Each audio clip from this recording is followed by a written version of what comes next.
پھر وہ کھڑے ہوئے رہے اور رسول پاک صلی اللہ علیہ وسلم وہاں سے گزر گئے. ایک اجنبی شخص آیا، آ کے اس نے کہا کہ کیوں کھڑے ہو؟ تو انہوں نے کہا کہ ہم محمد کے انتظار میں ٹھہرے. تو اس نے کہا کہ وہ تو تمہارے سروں پر جو ہے مٹی ڈالتے ہوئے آگے چلے گیا. اور دیکھا تو واقعی سب کے سروں کے اوپر مٹی اور کنکر تھے.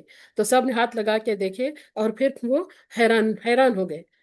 تو بہرحال یہ ایک کوئی معمولی بات نہیں ہے. اللہ تعالیٰ قادر مطلق جب کرنا ہے تو وہ کر کے ہی رہتا ہے. ہم؟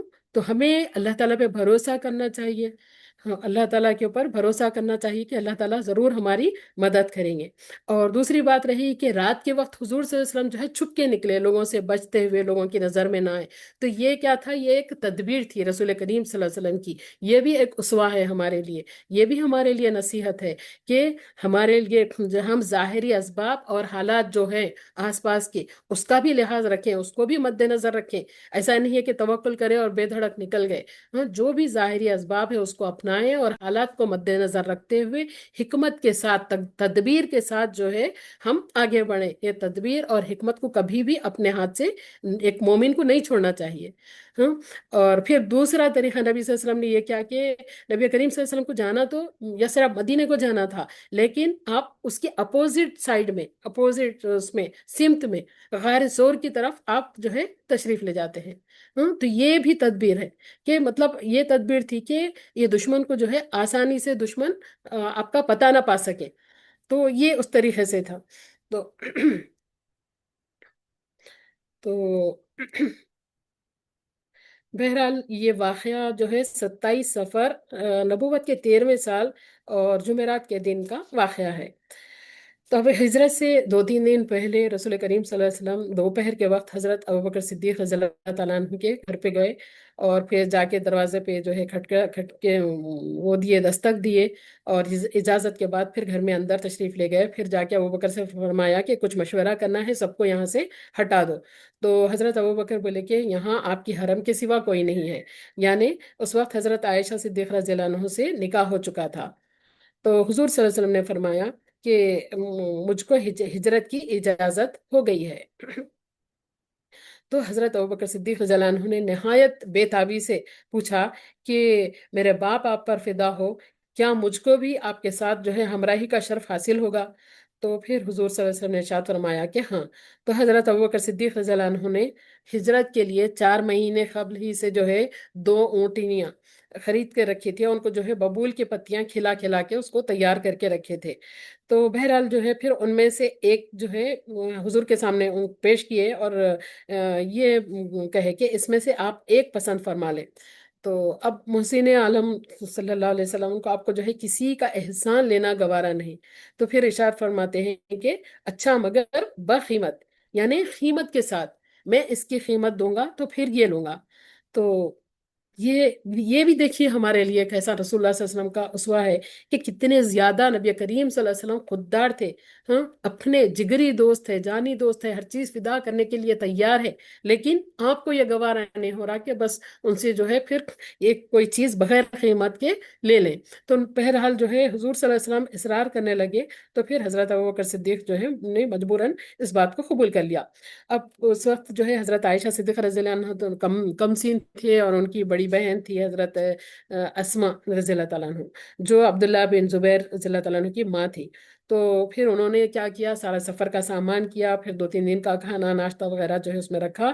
اور پھر نتاخ، یعنی جس کو عورتیں کمر بند جس کو بولتے ہیں، عورتیں کمر سے لپیٹتی ہیں، تو اس کو پھاڑ لیے، پھاڑ کے وہ توشہ دان سے جو ہے اس کا منہ باندھ دیا. تو یہ وہ شرف تھا جو جس کی بنا پر حضرت ان کو اسما رضی اللہ تعالیٰ عنہ کو آج تک بھی ذات النطاقین کے لقب سے یاد کیا جاتا ہے. یہ صحیح بخاری کی حدیث شریف ہے.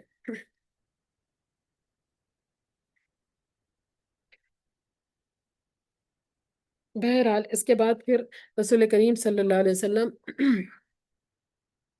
نے جو ہے کعبے پر نکلتے ہوئے کعبے پہ جو ہے وداعی اور حسرت بھری نگاہ ڈالی اور فرمایا کہ مکہ اللہ کی قسم، تو اللہ کی زمین میں سب سے بہتر ہے، اور مجھے تو ساری زمین سے زیادہ محبوب ہے. اگر مجھ کو تجھ سے نہیں نکالا جاتا تو میں یہاں سے نہ جاتا. حضور نے فرمایا کہ واللہ انکا لخیر ارض اللہ و احب ارض اللہ الیہ ولولا انی اخرجت من کی ما خرجت، یہاں سے مجھے اگر نہیں نکالا جاتا تو میں یہاں سے نہیں جاتا۔ تو بہرحال پھر شب کی تاریکی میں دونوں یہ بزرگ حضرات جو ہے نکل پڑے۔ مکے سے 4-5 میل کے فاصلے پر کوہ سور ہے اور اس کی چڑھائی سر توڑ ہے۔ تو اس دن کے آج بھی ایک 95% لوگ بھی جو ہے جرت نہیں کرتے کہ اس کے اوپر چڑھ کر جائیں، اتنا اونچا پہاڑ، اور راستہ بھی جو ہے سخت پتھریلا سنگلاخ تھا، نوکیلے پتھر تھے، تو جو نبی کریم صلی اللہ علیہ وسلم کے پائے مبارک کو جو ہے زخمی کر رہے تھے وہ، اور ٹھوکر لگنے سے بھی پھر ان سے تکلیف ہو رہی تھی۔ تو حضرت ابوبکر صدیق رضی اللہ تعالیٰ عنہ نے جو ہے حضور پاک صلی اللہ علیہ وسلم کو اپنے کندھوں پر اٹھا لیا، اور پھر غار تک وہاں پر دونوں پہنچ گئے۔ اور پھر حضرت ابوبکر صدیق رضی اللہ عنہ نے نبی کریم صلی اللہ علیہ وسلم کو وہاں پر باہر ٹھہرایا، خود اندر جا کر غار کو صاف کیا، اور اپنے بدن کے کپڑے پھاڑ کر غار کے روزن یعنی غار کے جو سوراخ رہتے غار کے اندر، تو ان جو ہے سوراخوں کو بند کیا۔ اس کے بعد پھر عرض کیا کہ حضور صلی اللہ علیہ وسلم آپ اندر تشریف لائیں۔ صبح ہوئی تو پھر حضرت علی ادھر جو ہے حسب معمول جو ہے اپنے خواب سے بیدار ہوئے۔ قریش نے پھر جا کے قریب ان کو پہچان لیا، کہ پھر ان سے پوچھنے لگے کہ بتاؤ محمد کدھر ہے؟ تو حضرت علی نے جواب دیا کہ مجھے کیا خبر، کیا میرا پہرا تھا؟ تو پھر لوگ جو ہے حضرت علی کو چھوڑ دیے، اور جو ہے غصے اور ندامت سے جو ہے پھر حضرت علی کے اوپر جو ہے وہ لوگ وار کرنے لگے، اور پھر مارتے پیٹتے ہوئے خانہ کعبہ تک لائے، پھر تھوڑی دیر قید میں رکھنے کے بعد ان کو چھوڑ دیے۔ اور حضرت علی خود جو ہے 2-3 دن مکے میں رہے، اور لوگوں کی ساری جو ہے امانتیں لوٹانے کے بعد وہاں سے وہ روانہ ہوئے۔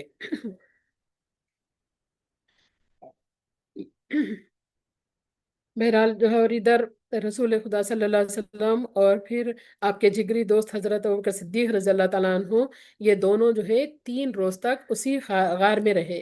حضرت ابوبکر صدیق رضی اللہ عنہ کے بیٹے عبداللہ جو نوخیز جوان تھے، یہ روزانہ جو ہے شام میں غار میں آتے ساتھ میں، اور آ کے ساتھ میں سوتے تھے، اور صبح صبح اندھیرے جو ہے شہر کو چلے جاتے تھے، اور دن میں جا کے جو ہے پتہ لگاتے تھے کہ قریش جو ہے کیا کیا مشورے کر رہے ہیں، اور کوئی خبر ملتی تو آ کے پھر یہ دونوں کو جو ہے وہ خبر سناتے تھے۔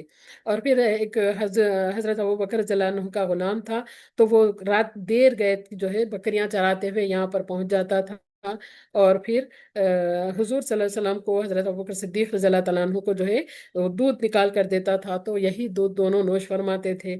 تو اور 3 دن تک ان لوگوں کی صرف یہی غذا تھی۔ یہ صحیح بخاری کی حدیث شریف ہے۔ ادھر قریش اب حضور صلی اللہ علیہ وسلم کے وہاں پر تو نہیں ملے، نبی کریم صلی اللہ علیہ وسلم اپنے بستر مبارک پہ، تو اب تلاش میں نکل گئے، اور پھر ڈھونڈتے ڈھونڈتے ہر جگہ آدمیوں کو دوڑائے، ہر ایک راستے پہ پہنچ گئے، اور پھر ڈھونڈتے ڈھونڈتے ایک بعض گروہ جو ہے غار کے دہانے تک بھی آ گئے بعض لوگ۔ تو ان کی آہٹ پا کر پھر حضرت ابوبکر صدیق رضی اللہ تعالیٰ عنہ کیا خوف زدہ ہوئے، اور حضور صلی اللہ علیہ وسلم سے عرض کی کہ اب دشمن اس قدر قریب آ گئے کہ اگر اپنے قدم پر ان کی نظر پڑ جائے تو ہمیں دیکھ لیں گے۔ ہاں، تو ادھر اللہ تعالیٰ کی قدرت دیکھیے کہ مکڑی کا جالا، جو دنیا کی کمزور ترین چیزوں میں جس کا شمار ہوتا، کمزور ترین چیز کی مثال دینے کے لیے جو ہے مکڑی کے جالے کا نام لیا جاتا، تو وہ اللہ کے حکم سے کیا ہوا، مکڑی نے غار کے اوپر جالا تان دیا، اور پھر وہ ایک کمزور ترین جالا دنیا کی طاقتور ترین حفاظت کا حصار بن گیا۔ ہاں، سبحان اللہ، اللہ تعالیٰ کو اگر کام لینا ہے تو کیسے کیسے چیزوں سے جو ہے اللہ تعالیٰ کام لیتے ہیں۔ ہاں، اور جو ہے یہ دنیا جو ہے اسباب کے سوا کچھ بھی نہیں ہے، مسبب الاسباب اللہ تعالیٰ ہیں، تو مسبب الاسباب ایک مکڑی کے جالے سے بھی جو ہے طاقتور کام لے سکتے ہیں۔ اللہ تعالیٰ جو چاہے جو ہے اللہ تعالیٰ کام لے سکتے ہیں۔ اللہ تعالیٰ کی نصرت، اللہ تعالیٰ کے خزانوں میں کوئی کمی نہیں ہے، کمی ہمارے عقائد میں، ہمارے جو ہے یقین میں ہے، جس کی وجہ سے ہمارے کام جو ہے رکے ہوئے ہوتے ہیں، رکاوٹ ہم میں ہے، ہمارے ایمان و یقین کی کمی ہے۔ تو یہ اور جو ہے یہ سارے واقعات ہم کو یہی درس دیتے کہ ہم اپنے ایمان کو مضبوط کریں، اللہ تعالیٰ پر یقین اور توکل کو بڑھائیں، تو ضرور ہم کو کامیابی ملے گی۔ تو بہرحال جب حضرت ابوبکر صدیق رضی اللہ تعالیٰ عنہ خوف زدہ ہوئے اور یہ کہنے لگے کہ دشمن قریب آ گئے، ہم کو دیکھ لیں تو پھر کیا ہوگا، تو اس وقت حضور صلی اللہ علیہ وسلم نے فرمایا کہ لا تحزن ان اللہ معنا، کہ گھبراؤ نہیں، اللہ ہمارے ساتھ ہے، گھبراؤ نہیں، اللہ ہم دونوں کے ساتھ ہے، اللہ تعالیٰ ہمارے ساتھ ہے۔ تو یہ معرفت کا، تصوف کا سب سے بڑا سبق ہے، یہ سبق سب سے بڑا ہے کہ اللہ ہمارے ساتھ ہے۔ جب یہ کیفیت ہے کہ اللہ ہمارے ساتھ ہے تو پھر کیا ہے، سارے خوف و غم انسان کے ختم ہو جاتے ہیں۔ تو پھر اور یہ حضور صلی اللہ علیہ وسلم کی یہ بات اللہ تعالیٰ کو اتنی پسند آئی کہ اس کو جو ہے قرآن مجید کا ایک حصہ بنا دیا، اور پھر اللہ تعالیٰ نے فرمایا کہ نبی کے اس قول کے بعد اللہ تعالیٰ نے حضرت ابوبکر صدیق رضی اللہ عنہ کے دل کو تسلی اور سکون عطا فرمایا۔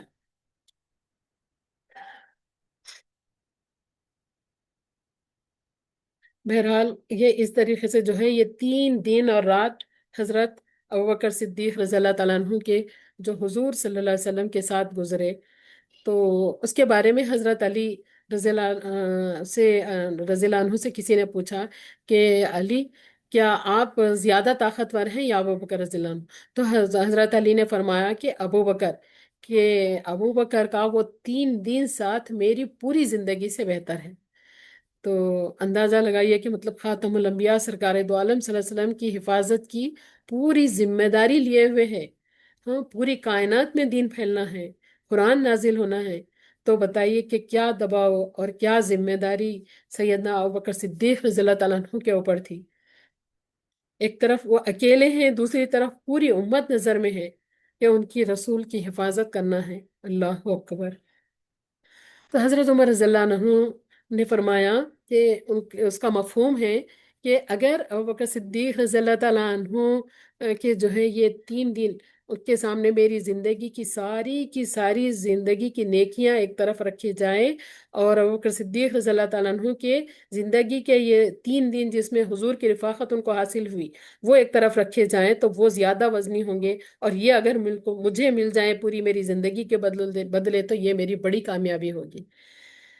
سبحان اللہ۔ بہرحال صدیق اکبر رضی اللہ تعالیٰ عنہ تو کیا کہنے، ان کا مقام اور مرتبہ کہ ان کی وجہ سے خیر الہی اور جو ہے عرش الہی پر جو ہے اللہ تعالیٰ کا خیر جو قیامت کے دن ہونے والا ہے، قیامت کے دن خیر والا عالم رہے گا، تو حضور اقدس صلی اللہ علیہ وسلم حضرت ابوبکر صدیق رضی اللہ عنہ کو اللہ تعالیٰ کے سامنے بھیجیں گے، اس کی وجہ سے اللہ تعالیٰ کا خیر و جلال بھی تھم جائے گا۔ تو یہ ہے حضرت ابوبکر صدیق رضی اللہ تعالیٰ عنہ۔ اللہ تعالیٰ جزائے خیر عطا فرمائے سب کو۔ بہرحال پھر چوتھے دن آپ دونوں غار سے نکلے، اور ایک جو ہے راستہ دکھانے کے لیے ایک آدمی کا انتخاب کیا تھا کچھ اجرت دے کے، تو یہ بھی دیکھیے اسباب بھی اختیار کر رہے، اور وہ راستہ دکھانے والا کافر شخص تھا، لیکن وہ جو ہے اچھا راستہ بتاتا تھا۔ تو پھر ایک دن رات چلنے کے بعد میں پھر تھوڑی دور پہنچ گئے، پہنچنے کے بعد میں پھر رسول اللہ صلی اللہ علیہ وسلم کو جو ہے وہ دیکھے کہ تھوڑا تھکان محسوس ہو رہی ہے، تو حضرت ابوبکر صدیق رضی اللہ تعالیٰ عنہ جو ہے کوئی ایک درخت کے نیچے جا کے زمین کو صاف کیے، وہاں پر رسول کریم صلی اللہ علیہ وسلم کو آرام کرنے کے لیے لٹا دیے، اور پھر جو ہے باہر کئی بکریاں جا رہے تھے تو پھر وہاں سے دودھ لائے اور حضور صلی اللہ علیہ وسلم کے سامنے پیش کیا اور ان کو نوش کرنے دیے۔ تو پھر حضور صلی اللہ علیہ وسلم نے پوچھا کہ کیا ابھی چلنے کا وقت نہیں آیا؟ تو جو ہے سورج ڈھل چکا تھا، پھر اس کے بعد دونوں پھر وہاں سے روانہ ہوئے۔ اب ادھر کیا ہوا کہ یہ قریش کے لوگوں نے جو ہے اب ایک اشتہار دے دیا۔ اب پہلے ڈھونڈتے ڈھونڈتے تھک گئے کہ حضور صلی اللہ علیہ وسلم جو ہے کہیں پر ان کو ان کا پتہ نہیں لگا، تو ان لوگوں نے اشتہار دے دیا کہ جو کوئی محمد کو یا ابوبکر کو گرفتار کر کے لائے گا صلی اللہ علیہ وسلم تو 100 اونٹ کا جو ہے انعام دیا جائے گا۔ تو جب سراخا نے یہ انعام کی بات سنی تو پھر وہ سراخا لالچ میں آ گیا، اور پھر جب جو ہے یہ لوگ نکل رہے تھے تو ایسے وقت جو ہے اس نے دیکھ لیا اور تیز گھوڑا دوڑا کر یہ دونوں حضرات کے قریب آنے لگا سراخا، لیکن قریب آتے ہی اس کے گھوڑے کو ٹھوکر لگ گئی اور وہ نیچے گر گیا۔ نیچے دکھ گیا تو پھر فوراً وہ کیا کیا کہ فال سے جو ہے تیر نکال کے پھر فال دیکھنا شروع کیا، تو اس کو جواب ملا کہ نہیں، تو پھر بھی اس کو جو ہے 100 اونٹ کی جو کا بڑا انعام ملنے والا تھا، اس کی ایسی لالچ تھی کہ اس کی پرواہ نہیں کر کے پھر سے آگے بڑھنا شروع کرا۔ آگے بڑھا تو پھر سے اور جو ہے وہ ٹھوکر کھایا گھوڑا، اور پھر زمین پہ نیچے گر پڑا، اور پھر اس کے بعد میں پھر تیر دیکھا تو وہی نکلا کہ نہیں، لیکن اس کے لالچ کم نہیں ہو رہی تھی اور آگے بڑھ رہا تھا، تو آگے بڑھنے لگا، پھر دیکھا کہ حضور صلی اللہ علیہ وسلم جو ہے قرآن مجید کی تلاوت کر رہے ہیں اور جو ہے اپنے مالک سے لو لگائے ہوئے ہیں، تو پھر اب وہ آگے بڑھنے لگا، تو اب تیسری بار کیا ہوا کہ گھوڑے کے پاؤں گھٹنے تک جو ہے زمین میں دھس گئے، تو اور پھر وہ گھوڑے سے اتر گیا اور اس کی ہمت نہیں ہوئی اب آگے بڑھنے کی، پھر فوراً حضور صلی اللہ علیہ وسلم کے پاس آ کے جو ہے یہ کہنے لگا کہ اس طریقے سے اشتہار قریش کے لوگوں نے دیے تھے، اسی لیے جو ہے میں آیا تھا، لیکن آپ مجھے معاف کریے اور میرے یہ ہدیہ آپ قبول کر لیجئے، اور جو ہے میری معذرت کو قبول کر لیجئے۔ تو پھر حضور صلی اللہ علیہ وسلم جو ہے اس کی معذرت کو قبول کیا، اور پھر صرف یہ اسے فرمایا کہ ٹھیک ہے، لیکن تم جو ہے ہمارا نشان اور جو ہے ہمارا پتہ چھپائے رکھنا، جا کے لوگوں کے سامنے یہ بات نہیں بتانا۔ تو سراخا نے پھر درخواست کی کہ مجھ کو جو ہے ایک امن کی جو ہے تحریر لکھ دیجئے، تو پھر حضرت ابوبکر کے غلام عامر بن فہرہ انہوں نے چمڑے کے ایک ٹکڑے کے اوپر ایک جو ہے فرمان لکھ کے ان کے ہاتھ کو دے دیے، تو پھر اب غار سے نکلے اور اس کے بعد جو ہے پھر حضور صلی اللہ علیہ وسلم کا گزر آگے ہوا، تو وہاں سے جو ہے انشاءاللہ تعالی پھر ہم اگلی نشست میں اس سے آگے بڑھیں گے، ابھی وقت ہو چکا ہے اس لیے میں یہاں پر جو ہے اس کو روکتی ہوں انشاءاللہ۔ وآخر دعوانا الحمد للہ رب العالمین۔ اللہ تعالیٰ جو کچھ بھی سنے ہیں اور سمجھے ہیں، اللہ تعالیٰ اس کو صحیح انداز میں جو ہے ہماری زندگیوں میں لانے کی عمل کی توفیق عطا فرمائے۔ اللہ تعالیٰ ہم سب کو اس چیز کو، اس محفل کو ہماری مغفرت کا ذریعہ بنائے، اور اللہ تعالیٰ اپنے حبیب صلی اللہ علیہ وسلم کی محبت سے ہمارے دلوں کو روشن اور منور فرمائے۔ آمین ثم آمین۔ جزاک اللہ خیرا کثیرا۔ السلام علیکم و رحمۃ اللہ وبرکاتہ۔